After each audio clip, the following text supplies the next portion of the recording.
अच्छा, return of filing first video आप लोग जरूर देखे होंगे। हम एक बार फर्स्ट क्लास में जो करवाए थे उसको रिवाइज करवाते हैं, ठीक है।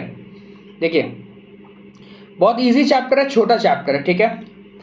देखो, सबसे पहला नंबर बात, रिटर्न फाइल करना क्या होता है नहीं होता है, ये सब आपको पता ही होगा। कंपलसरी होता है फाइलिंग रिटर्न सेक्शन 139 सबसेक्शन 1। याद रखना, कुछ कुछ सेक्शन या रिटर्न फाइलिंग का 139 सबसेक्शन 1 होता है।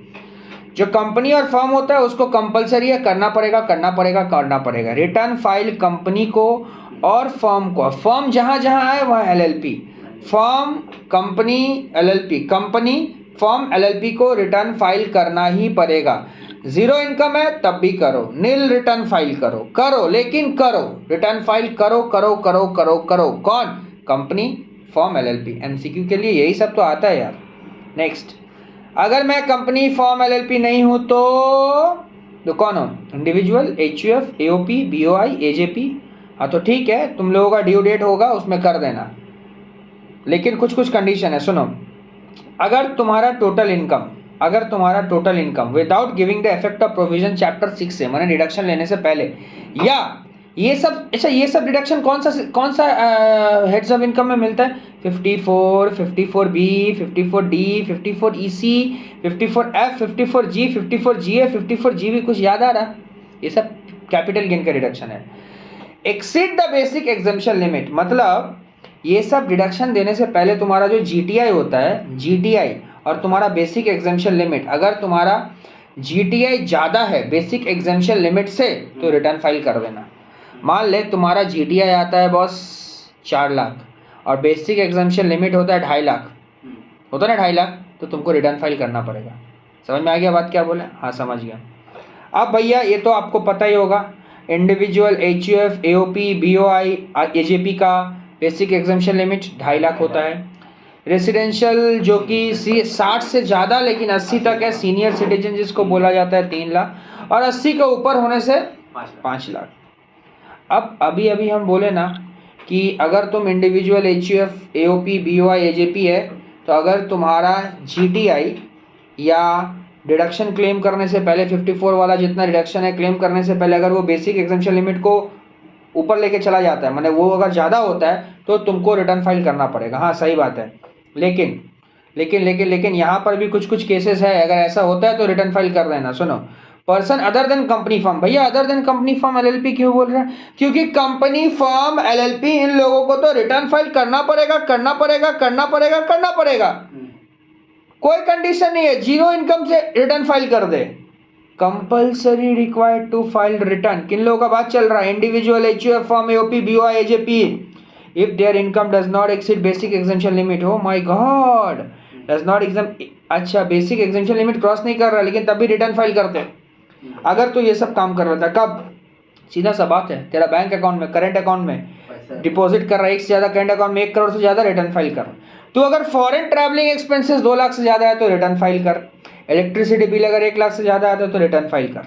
और कुछ कुछ बात बताए थे, 4 रूल्स बताए थे। पहला क्या था? अगर तेरा सेल्स और ग्रॉस रिसिप्ट जो बिजनेस में है कितना लाख से ज़्यादा है? 60 लाख से ज़्यादा है तो रिटर्न फाइल कर। ग्रॉस रिसिप्ट प्रोफेशन के केस में 10 लाख से ज़्यादा है तो रिटर्न फाइल कर। बेसिक एग्जम्पशन लिमिट हम नहीं पहचानते हैं, ये सब ज़्यादा हो रहा है, रिटर्न फाइल कर दे। तीसरा, अगर तू टीडीएस और टीसीएस तेरा एग्रीगेट काटा जाता है 25,000 से ज़्यादा और सीनियर सिटीजन के 50 से ज़्यादा तो रिटर्न फाइल कर दे। नेक्स्ट, अगर तू 1 से ज़्यादा मोर सेविंग्स अकाउंट चलाता है और वहाँ पे अगर तू 50 लाख से ज़्यादा रखता है तो रिटर्न फाइल कर दे यार, कर दे। समझ गए? अच्छा नेक्स्ट आते हैं हम लोग 3 नंबर पॉइंट। यहाँ तक हम लोग किए थे, अब हम लोग आज का क्लास स्टार्ट कर रहे हैं। A resident other than not ordinary resident, जो कि ordinary resident नहीं है, माने ROR है, अंडर सेक्शन 6 सबसेक्शन 6 में ROR है, who is not required to furnish return under section 139 subsection 1 would be required to file return of the previous year on before due date if such person at any time during the previous year। मतलब क्या बोल रहा है पता है? अगर तू ROR है तो तेरे को रिटर्न फाइल करना पड़ेगा, कंडीशन है तेरे को रिटर्न फाइल करना पड़ेगा ड्यू डेट से पहले। कब? सुन मेरा बात सुन, अगर तू ROR है तो रिटर्न फाइल करना पड़ेगा, सिर्फ ROR के लिए, RONR के लिए नहीं बोल रहा है और NRI के लिए भी नहीं बोला, ROR के लिए बोल रहा है। अगर तू ROR है तो रिटर्न फाइल करना पड़ेगा। कब?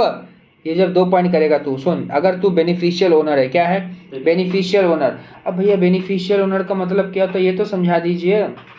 देख किसी किसी कंट्री में ये लॉ होता है कि अगर तुम वहाँ का बेनिफिशियल ओनर होता है, बेनिफिशियल ओनर का मतलब सीधा समझ जा, तेरे को बेनिफिट मिलता है, वो प्रॉपर्टी तेरा है, प्रॉपर्टी तेरा है। बेनिफिशियल ओनर और otherwise any assets including financial interest entity located outside India और signing authority in account located outside India. तू आरओआर है लेकिन तू बाहर में रहता है, तू बेनिफिशियल है, कोई एसेट्स बेनिफिशियल ओनर है तू।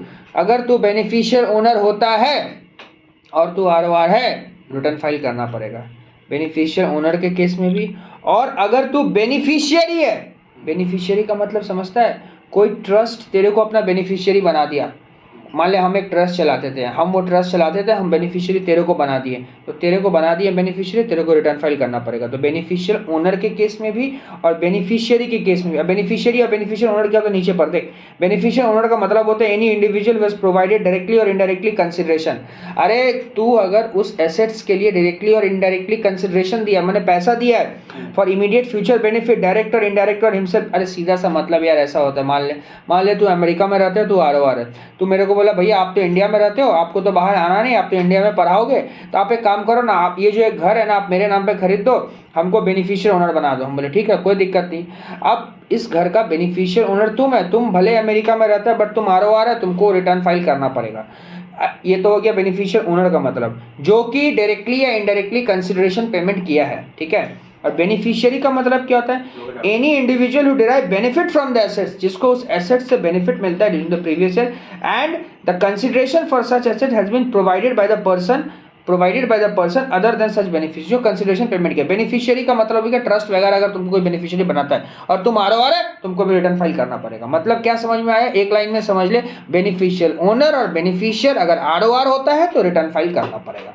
और कुछ नहीं बोले हम, कान बंद कर ले, बस इतना समझ ले। बेनिफिशियल ओनर है, बेनिफिशियल है, आरओआर है, रिटर्न फाइल करना पड़ेगा ड्यू डेट से पहले। इंडिविजुअल है तो ऑफ कोर्स 31 जुलाई से पहले। हाँ टेंशन मतलब अभी बताएंगे किसके लिए क्या डेट है। सुन, अगर तू कंपनी है, अगर तू कंपनी है, एक नंबर पॉइंट में बोला कंपनी है, तो 31 अक्टूबर तेरा रिटर्न फाइलिंग का लास्ट डेट है।